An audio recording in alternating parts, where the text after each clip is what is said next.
Hello and welcome to my channel Diversity of Science. In today's video, I am going to be telling you about all the basic terms that you have heard a lot of times during your PharmD degree, which includes drug and its components, biopharmaceutics, pharmacokinetics, pharmacodynamics, some basic differences between side effects, adverse effects, and toxicological effects, some rights of pharmacists while doing the drug administration, and the routes of drug delivery, some classification of dosage form according to the physical state. So let's start with what is a drug. A drug is any substance which is other than food used for the treatment, prevention, and diagnosis of a disease is called a drug. Coming towards its components, I can say that drug is basically composed of two basic components. The main pharmaceutical ingredient, which is also called as active pharmaceutical ingredient, is responsible for exerting the effect that you want to achieve from having a drug after having a drug. While the other components which are used in the formulation are known as excipients. Now let's talk about what is biopharmaceutics.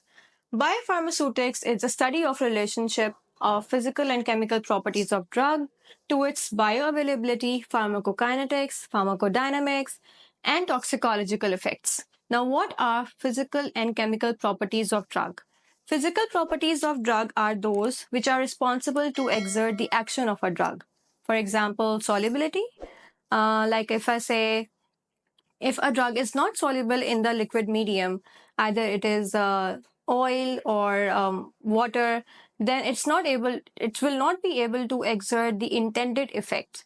And coming towards the chemical properties of drug, I would say that chemical properties are those which are occurred outside the cell, and they're occurred through chemical reactions by the drug. For example, oxidation, when the drug is exposed to the oxygen, and hence the chemical properties of drug can be determined.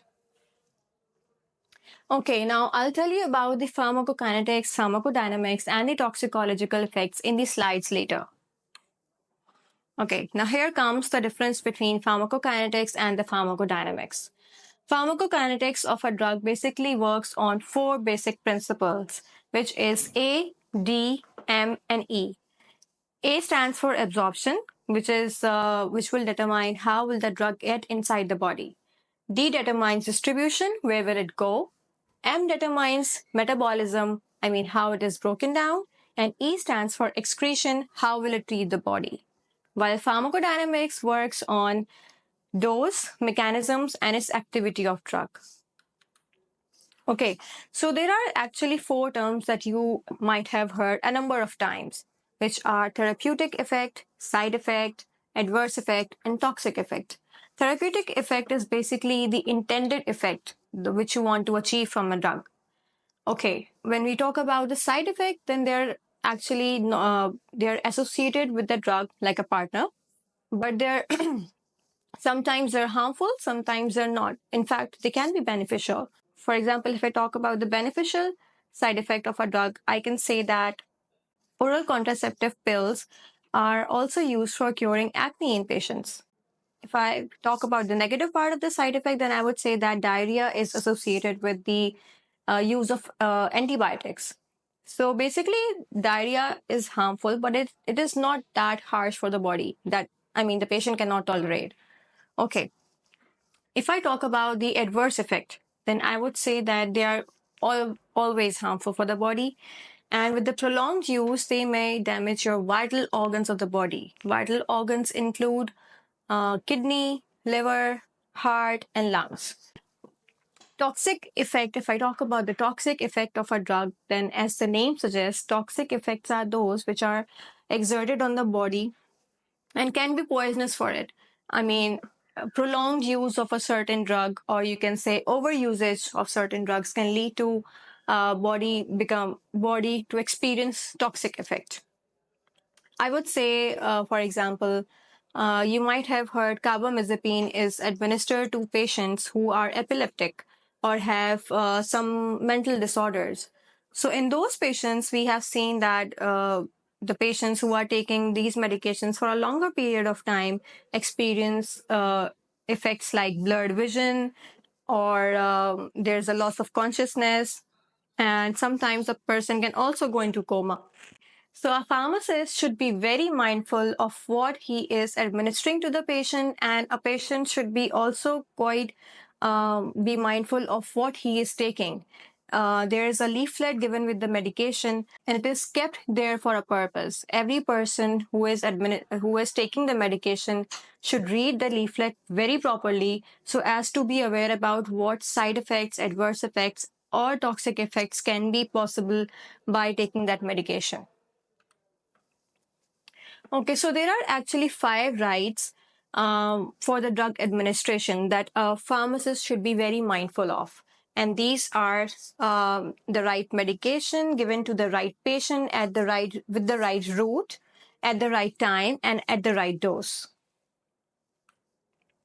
Now, coming towards drug delivery. So, the method by which a drug is administered to achieve a therapeutic effect on the body is called as drug delivery. And this also basically depends on 3 major factors, which are age, weight, medical history, and the other associated factors, which includes other conditions if they are present with the patient.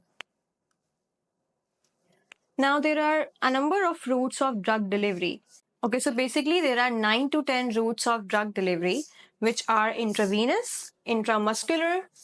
Intravenous is a route in which a drug is administered through veins. Intramuscular is a route in which the drug is administered through muscles.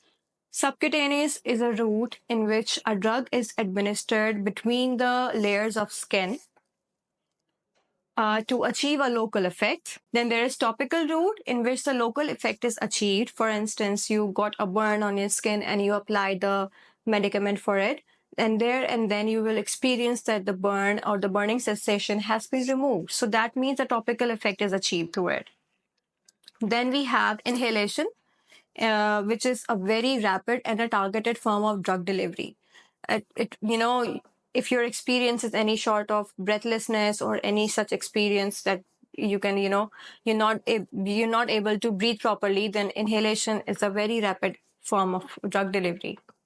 Then we have oral, which is a very common route of drug delivery. Medication is given through mouth. And then there is rectal route in which the medication is given through rectum. Then we have sublingual, in which the medication is placed beneath the tongue to achieve a rapid effect of the drug. You might have seen angina patients putting nitroglycerin under their tongue to achieve a rapid effect, and their heart beats automatically and the angina pain gets normal. Then there is intrathecal route, in which the medication is given directly into the spinal fluid. Then the last one is the transdermal route, which is responsible for producing the sustained effect, or you can say the prolonged effect of a drug. You might have seen people who want to quit smoking. They are using nicotine patches and they're placing it on the skin. So that is because nicotine is slowly released into the body through those patches, and there is a prolonged effect of the nicotine. A person can feel a prolonged effect of nicotine in his nervous system, and he can be relaxed. Like it will be the same as he will be having like smoking a cigarette. Okay, so now we have the classification of dosage forms according to physical state. There are actually 4 dosage forms, just as there are 4 states of matter, 4 basic states of matter, which are solids, liquids, gases, and semi-solids. Okay, so if we talk about the solid dosage forms, there are actually unit dosage forms and bulk dosage forms. In unit dosage forms, we can separately take out a medicine one medicine at a time and have it. These include tablets and capsules, while the bulk dosage form include tooth powder and dusting powder, because there is no fixed quantity that you have. You just take it up, just randomly and have it for the desired purpose.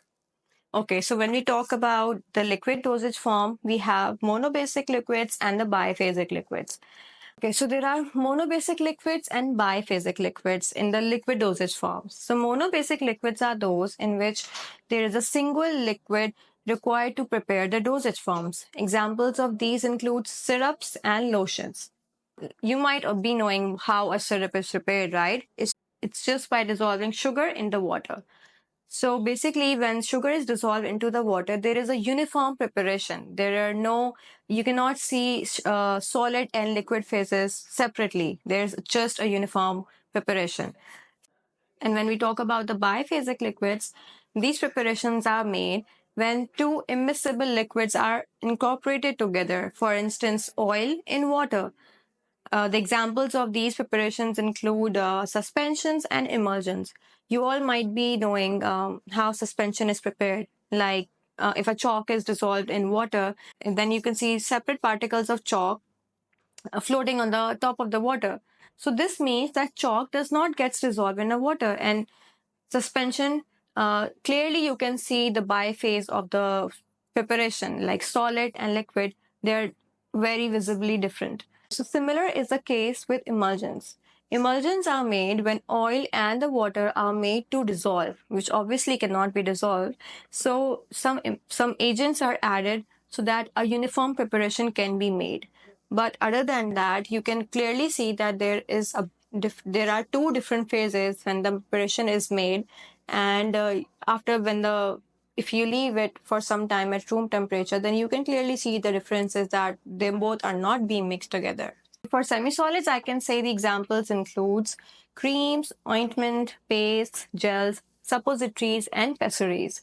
Where suppositories are not actually semisolids, you can say suppositories turn semisolid when they are placed inside the system.